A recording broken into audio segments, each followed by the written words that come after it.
Bueno, hola, muy buenas tardes. Bienvenidos a un nuevo programa del podcast No se haga el ruso. Yo soy su anfitrión Diego Cardona, conjunto a mi compañera Ana Alvarado. ¿Cómo estás, Ana? Hola Diego, ¿bien y vos?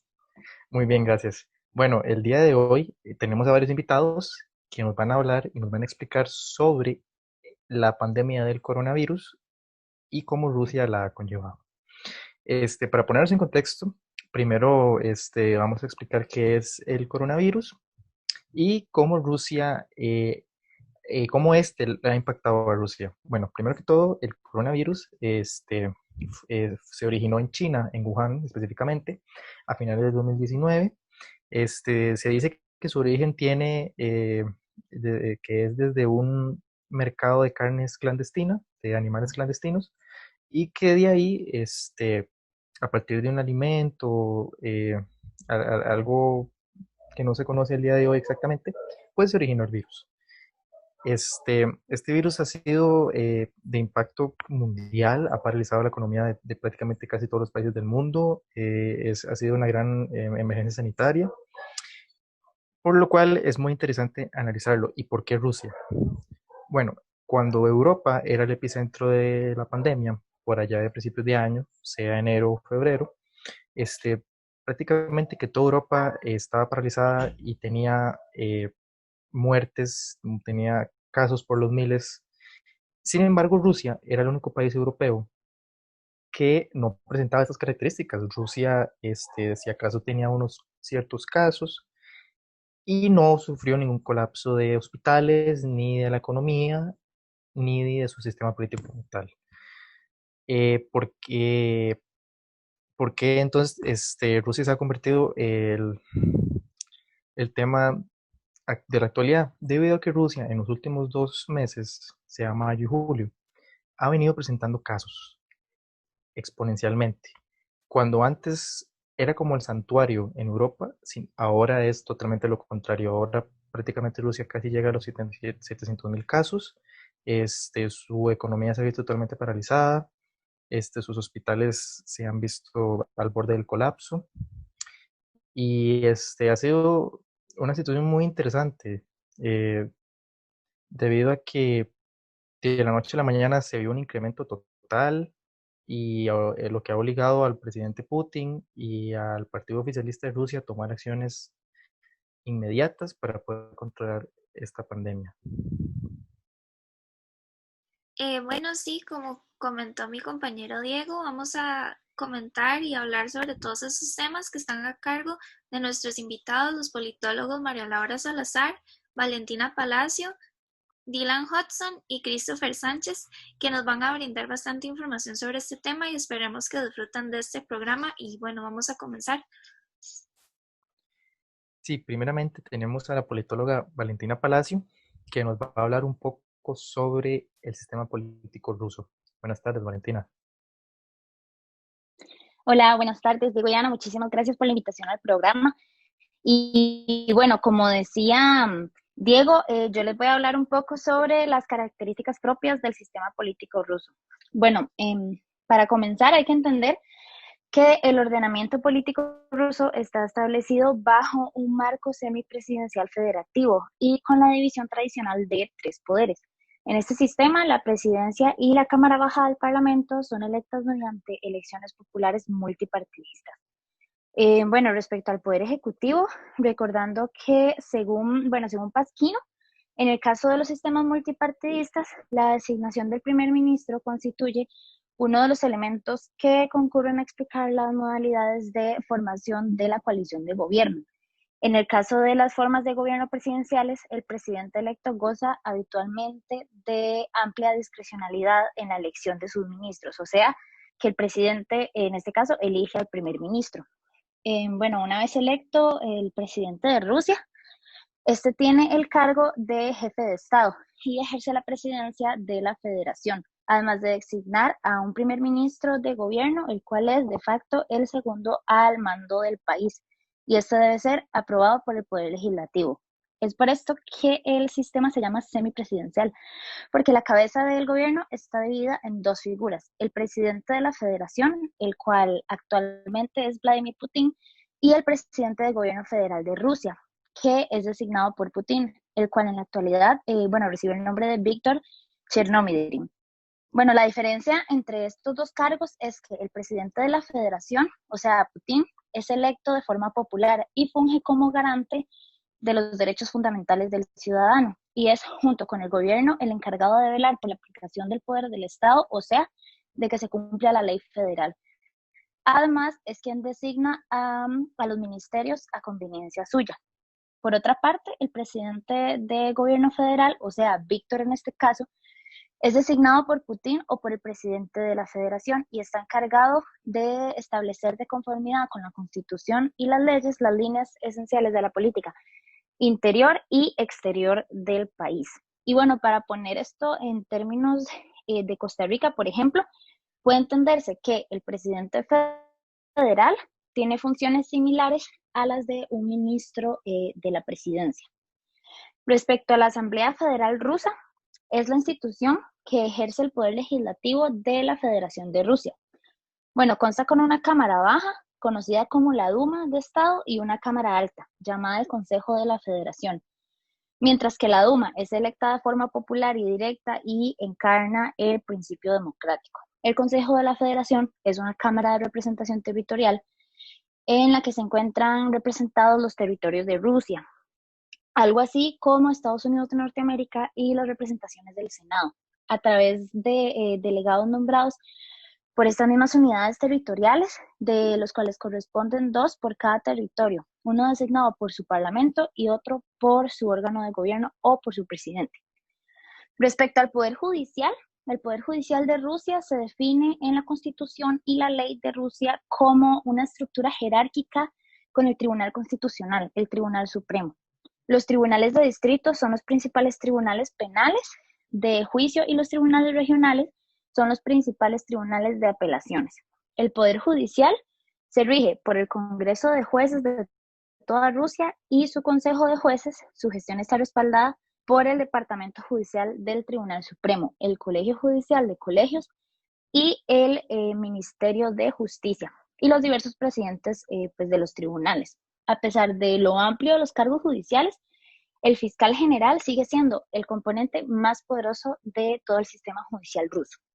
Bueno, en relación al sistema democrático presidencialista, podemos señalar que es una conformación constitucional para llegar a decisiones políticas, en el cual algunas personas adquieren el poder de decidir mediante una lucha competitiva por el voto popular. Y las críticas de este sistema, según Pasquino, son que hay una supuesta reducción de la democracia a competencia electoral con un mandato a un equipo de personas que adquieren un poder enorme, no controlable por la extensa duración de su cargo.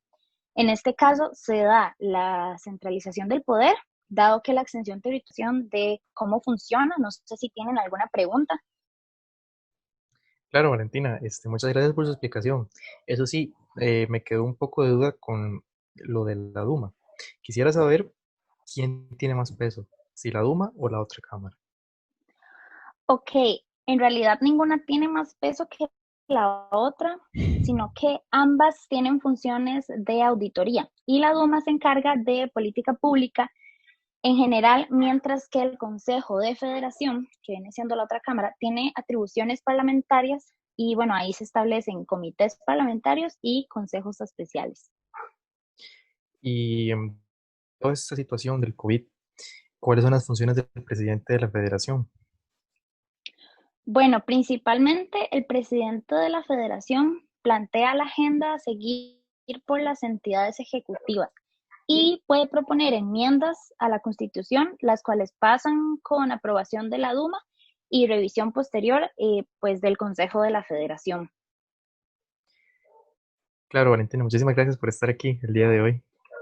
Muchísimas gracias a ustedes. Seguidamente tenemos a la siguiente politóloga, María Laura Salazar, que nos explicará sobre un poco del ascenso del poder de Putin. Buenas tardes, María Laura. Hola, buenas tardes, Diego y Ana. Espero que estén súper bien. Yo encantada de estar acá en este segmento.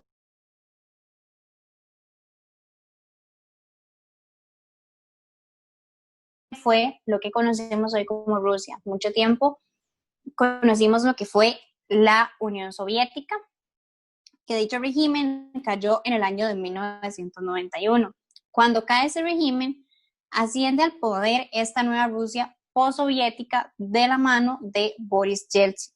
Boris Yeltsin es una persona que juega un papel estratégico para que Vladimir Putin obtenga este poder que tiene hoy en día como presidente de la Federación Rusa. En primer lugar, y una coyuntura que me gustaría resaltar es la crisis financiera que se dio en el momento adecuado para que Putin llegara al poder. En 1999, después de una serie de fracasos de parte de Boris Yeltsin, una serie de desaciertos que le comenzaron a restar legitimidad dentro del campo político, llega al poder tras las elecciones del año 2000, este personaje que conocemos y que vemos como característico de Rusia, Vladimir Putin. Rusia, después de que cae la Unión Soviética, tiene un problema inmenso económicamente hablando. Rusia fue un país de tradición exportadora de materias primas y sufrió las consecuencias de la crisis asiática, donde los precios del petróleo, el gas y los metales bajaron montones, y esto afectó a la economía rusa desde su base.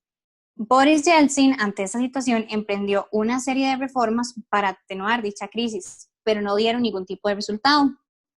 Debido a la impopularidad de estas reformas, él renuncia y después llega Putin y es elegido como el segundo presidente de la Federación Rusa. Putin hereda un país sumergido en la crisis económica y entabla una serie de alianzas con diversas agrupaciones políticas para poder aplicar reformas económicas contundentes. Este tipo de reformas y el plan económico comienzan realmente a dar resultados. Hay varias que fueron un juego estratégico para que Putin pudiera llegar a obtener este poder. Entre ellos se encuentra la Segunda Guerra Chechena. En este caso, Yeltsin fue, por decirlo de alguna manera, un poco suave en este encuentro, y es por esta razón que ya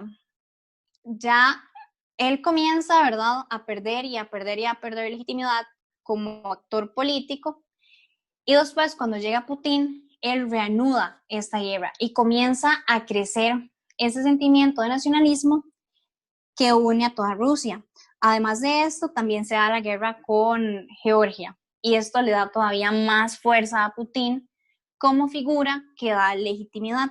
Pero ahora considero pertinente, a la hora de hacer un análisis político de su figura, tomar en cuenta lo que nos dice el politólogo norteamericano Robert Dahl. Él nos habla sobre la magnitud del poder y la no distribución del poder. En primer lugar, vamos a hablar un poco sobre la magnitud del poder. Esto se encuentra siempre dentro de un sistema político. Robert Dahl nos dice que los sistemas políticos se caracterizan con frecuencia, explícita o implícitamente, por las diferencias en las cantidades de poder ejercido por diferentes individuos, grupos o estratos. Tomando en cuenta esto, Dahl lo que hace mención es de que la magnitud del poder puede ser entendida a las cantidades de poder de un actor o actores sobre las acciones del gobierno. Rusia, bajo el régimen soviético, concentró el poder en las manos de unos pocos dirigentes del partido de gobierno, lo que ocasionó que las acciones del gobierno soviético se vean ligadas a sus decisiones. Cuando cae el régimen comunista, Rusia pasa por una transición hacia una democracia de tendencia liberal, donde el poder se supone debía estar descentralizado en diversos órganos. Sin embargo, cuando Boris Yeltsin llega al poder, esto no se lleva a cabo y origina que se dé un poder político y económico que se encuentra ligado a un grupo de oligarcas, a los que nos vamos a comenzar a referir como una especie de alianza burocrática. Cuando Putin llega al poder en el año 2000, el poder era ejercido por estos diversos individuos que se enriquecieron a la sombra de una serie de privatizaciones. Esto es completamente contrario a lo que venían acostumbrados los rusos con la Unión Soviética. Gracias a esto, el poder económico y político es ejercido por este pequeño grupo de individuos que comienzan a ejercer poder sobre las acciones del gobierno. Cuando entra Putin al poder, impone esa autoridad sobre este grupo de personas que está dirigiendo el país, algo que Yeltsin no pudo hacer. A pesar de que este grupo estaba sumamente enriquecido, Putin comienza a tener un acceso al poder y comienza a desplazar este tipo de grupos. Es sumamente importante, ya que con las reformas cuenta con el apoyo de la Duma y con la opinión pública. Entonces, cuando él llega y aplica esto y logra desplazar a estos oligarcas, comienza a concentrar todo el poder, porque entonces podemos pensar que, ok, Rusia realmente no estaba como conocemos una democracia, al menos en nuestro país, pero sí tenía diversos grupos de poder. Igualmente se encontraba muy centralizado. Entonces Putin lo que empieza es a quitarle el poder a esos pequeños grupos de poder y comienza a centralizarlo él mismo. Aquí se ve súper claro lo que nos habla Robert Dahl respecto a la magnitud del poder. Ahora, respecto a la no distribución del poder, después de varios años, amante de la idea de lo que fue la Unión Soviética y que realmente quiere volver a un sistema parecido a esto, o al menos eso parece ser. Entonces, a veces nos da la impresión de que puede ser un autoritarismo encubierto en una democracia liberal, donde no existe realmente un menor indicio de distribución real del poder. Esto es muy visible, como lo ampliarán a continuación mis compañeros Dylan y Christopher, en las nuevas reformas que se han dado en los últimos días a la Constitución. Entonces le paso la palabra a mis compañeros para que ellos puedan desarrollar el tema. Hola, muy buenas tardes. Un gusto poder acompañarlos el día de hoy. Bueno, como hablaba mi compañera María Laura, bueno, el poder en Rusia se ha ido concentrando en una sola persona, en este caso el presidente de la Federación, Vladimir Putin, pero sin embargo todavía encontramos ciertos actores de que tienen cierta influencia o pueden modificar el sistema político ruso, que de hecho, como nos menciona el político español Joseph Valles, existe una secuencia de conductas individuales y colectivas que se encadenan dinámicamente con el fin de poder, poder influenciar lo que es el proceso de la toma de decisiones.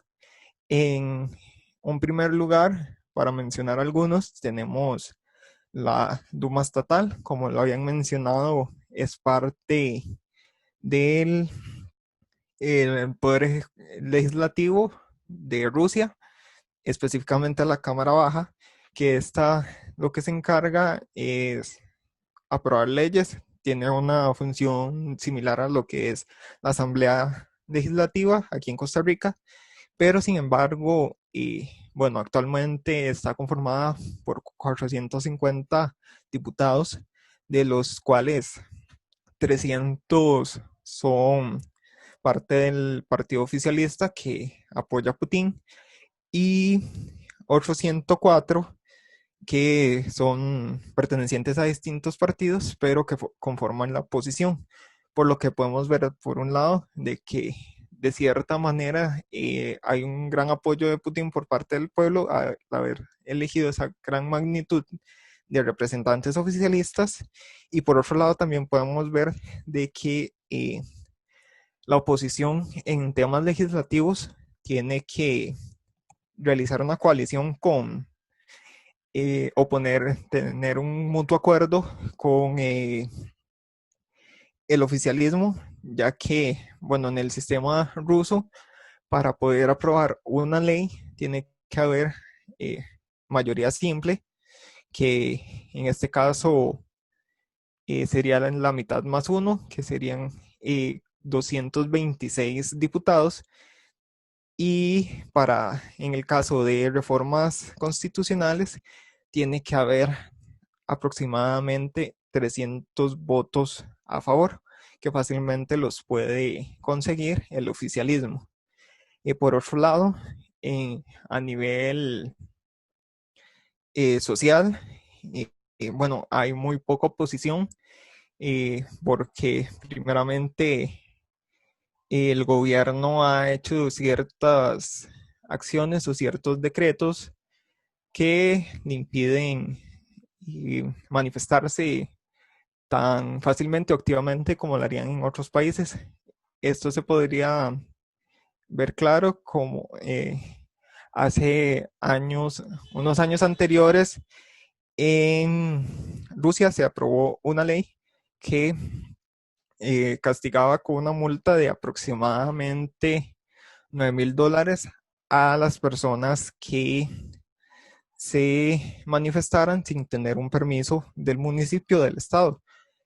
Y aquí tenemos que tomar en cuenta que un salario promedio anual en Rusia es de $8,500, por lo que es una suma exorbitante de que muchas personas no podrían pagar.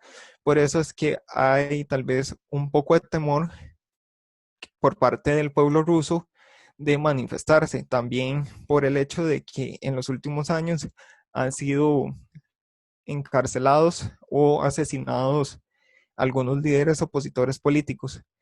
Por otro lado, existen otros actores que mi compañero Christopher les irá detallando a continuación.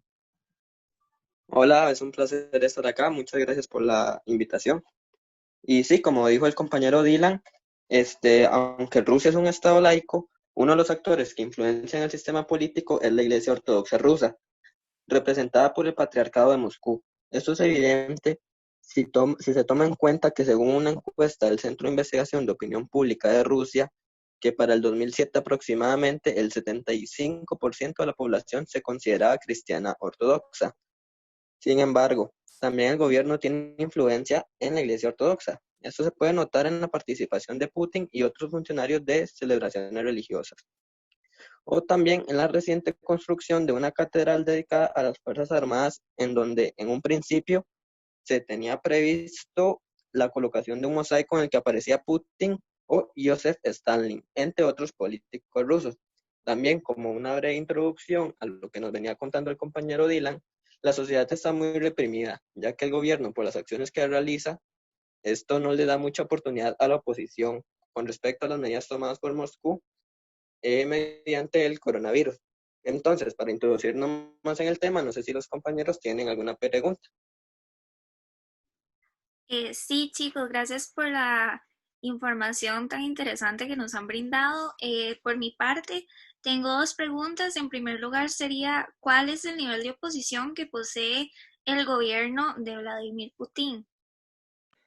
Bueno, como mencioné anteriormente, es muy poco eh, la oposición que tiene el gobierno de Putin, principalmente por la poca representación de la oposición en el poder legislativo, y también por las acciones que ha tomado este gobierno en represalia a las manifestaciones. Pero sin embargo, eh, en estos últimos meses, con respecto a la pandemia provocada por el COVID-19, se han visto ciertas molestias de algunos sectores por las medidas tomadas por el gobierno, principalmente por las pequeñas y medianas empresas. ¿Esto por qué? Porque una de las medidas tomadas por el gobierno era que podían realizarles ayuda estatal de manera financiera siempre y cuando las empresas pudieran mantener aproximadamente un 90% de sus colaboradores, perdón. Por lo que esto era casi imposible para las pequeñas y medianas empresas, ya que al inicio de la pandemia tuvieron que cerrar sus empresas o despedir a sus empleados, por lo que algunas entraron en bancarrota. Y podría ser un poco tal vez irónico de que algunos dicen de que la pandemia ha podido más hacer por Rusia que la misma oposición o los manifestantes. Bien, gracias, Dylan. Y la otra pregunta sería, ¿cuáles son los actores que participan en el tema que ustedes nos han explicado hoy? Bueno, con respecto a los actores, eh, podríamos decir de que al ser esto un proceso tan dinámico, no podríamos decir podríamos señalar puntualmente cuáles son. Es depende de la toma de decisiones o las acciones que se pretenden dar en los actores que podríamos señalar, pero principalmente cuando hablamos del sistema político ruso, los que caen son, bueno, en menor medida la oposición, también la Iglesia Ortodoxa rusa y de cierta manera la sociedad civil por medio de las manifestaciones siempre y cuando tengan la aprobación del Estado.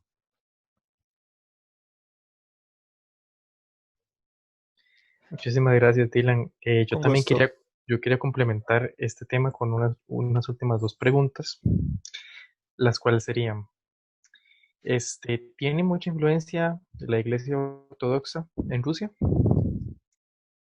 Claro, para entrar a este tema me gustaría hacer referencia a una lectura de Vallés, el cual se llama Ciencia Política, una introducción. En el segundo capítulo de esta lectura, el autor menciona que el poder político está hecho de tres componentes, y justo uno de ellos es la influencia. Él explica que hablamos de influencia cuando el poder político se basa en la capacidad para persuadir a otros de que conviene adoptar o abandonar determinadas conductas. Esta aptitud para la persuasión depende del manejo y difusión de datos y argumentos, con lo que se persigue modificar o reforzar las opiniones y las actitudes de los demás. Entonces, en base a esto y retomando la pregunta, de hecho, es tan grande la influencia de la Iglesia rusa que en el sistema educativo se volvió a incluir la enseñanza de la educación religiosa y se les permitió a los centros de educación superior religiosos expedir títulos estatales. Otro ejemplo se puede encontrar en la reciente enmienda constitucional que puso en referéndum hace pocos días, en los que incluía a Dios en la Constitución o la prohibición del matrimonio homosexual. Entonces, no sé si nos brinda la segunda pregunta. Claro, sí, mi segunda pregunta sería, em, ¿cómo se han manifestado los opositores en respuesta a la pandemia, al control de la pandemia que ha tenido el gobierno de Vladimir Putin? Ok, de hecho se han mencionado muy poco, casi no han tenido participación, pero basándonos en una noticia de la EBC del mes de marzo, el líder de la oposición, Alexei Navalny, advirtió que celebrar la votación, sacar los pensionistas en masa a mediados de la pandemia sería un acto totalmente criminal. Funcionarios han enfatizado que aún podría posponerse por cuestiones de seguridad o que se efectúa a través de Internet. No obstante, la Comisión Electoral de Rusia reveló planes para extender la votación durante una semana y que así se limite la conglomeración de gente. Hay un gran deseo de llevar a cabo esta votación, no de suspenderla. Eso dijo el analista político Konstantin Karachev a la Gaceta Nestavizamaya, sugiriendo que los funcionarios aún esperan que todo se disperse y que Rusia se salve lo peor. Para algunos, ese enfoque de la epidemia en general es tranquilizador. Aquí hay un dicho popular que se dice, mientras sepas menos, mejor dormirás. No queremos escuchar más ese aterrador, explicó Senia, que es una vendedora de helados del suburbio de Moscú. Sabemos que tenemos que lavarnos las manos y no salir demasiado, pero la gente ya está llevándose todas las tiendas y esto da miedo, explicó ella.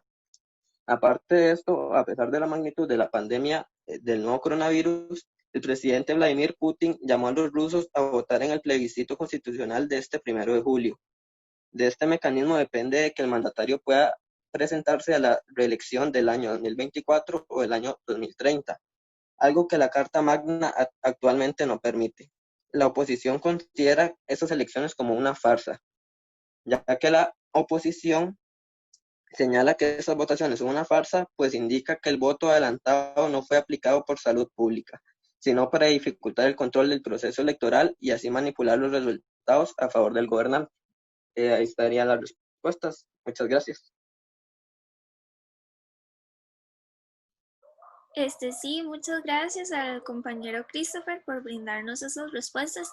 Y ahora para ir cerrando con este tema, una de las últimas partes de este programa sería a cargo de mi compañero Diego y yo.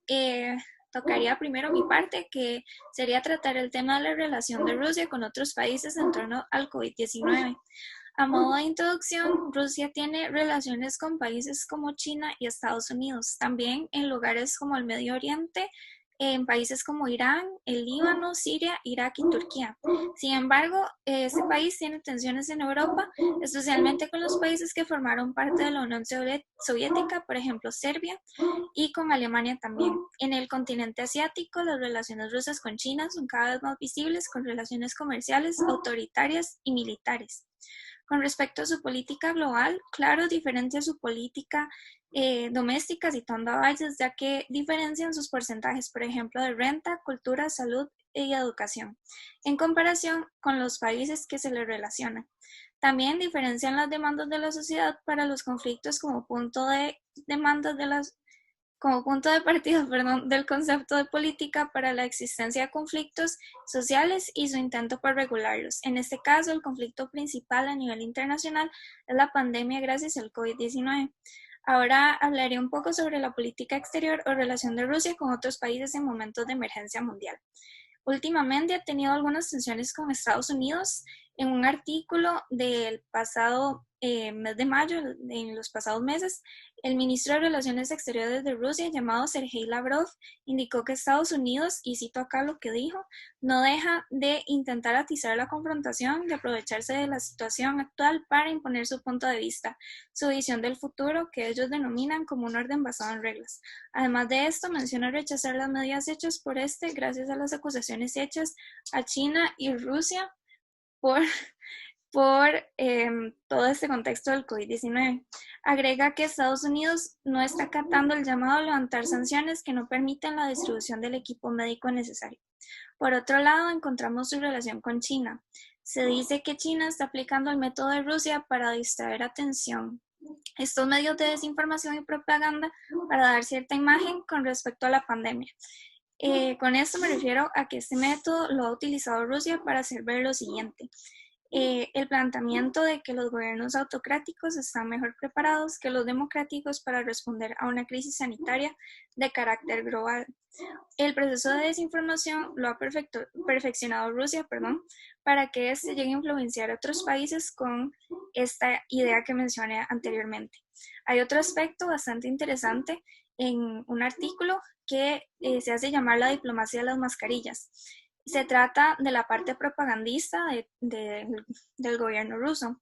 El propósito de este mensaje es convencer y propagar el ideal de que China y Rusia han sido eficaces para contrarrestar los efectos del COVID-19 y que han sido notablemente solidarios. Esto a propósito, pongámoslo entre comillas, con donaciones a otros países. Un ejemplo de esto pueden ser las donaciones por parte de China del material necesario a nuestro país a través de los últimos meses.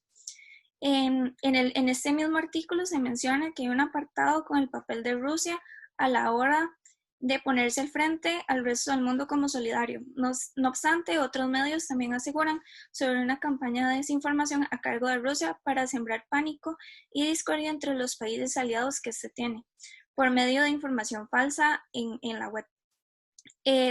Sabemos que China ha seguido y aprendido de este tipo de campañas hechas por Rusia. Según lo discutido en todos estos reportes por medios de prensa y citando a Mann en fuentes del poder social, sabemos que el ser humano es la fuente original del poder. Tiene sus motivaciones e impulsos humanos para llevar a cabo ciertas acciones con consecuencias negativas o positivas. Como el ser humano es un ser social, es importante saber cuáles son los medios y metodologías con las cuales obtiene ese poder. En el presente caso de Rusia, podríamos argumentar que es un tipo de poder distributivo donde se establece una organización social y repartición de trabajo para lograr cumplir el objetivo que sería influenciar o afectar a la información con información a los aliados de la nación. Sin embargo, Mann menciona que la división de trabajo es engañosa, ya que siempre la supervisión es quien controla todo. Tomemos el ejemplo de Rusia y China nuevamente. China sigue los pasos de Rusia al utilizar los métodos mencionados anteriormente. Sin embargo, los líderes o puestos altos en el gobierno son quienes deciden qué tipo de información se dará, cuándo y de qué manera se difundirá. Otro aspecto importante se encuentra en la presencia de un autoritarismo competitivo en Rusia. En tanto, la definición y contexto breve no tiene tanto que ver con la pandemia, pero es un tema interesante que se puede entrelazar con la situación actual.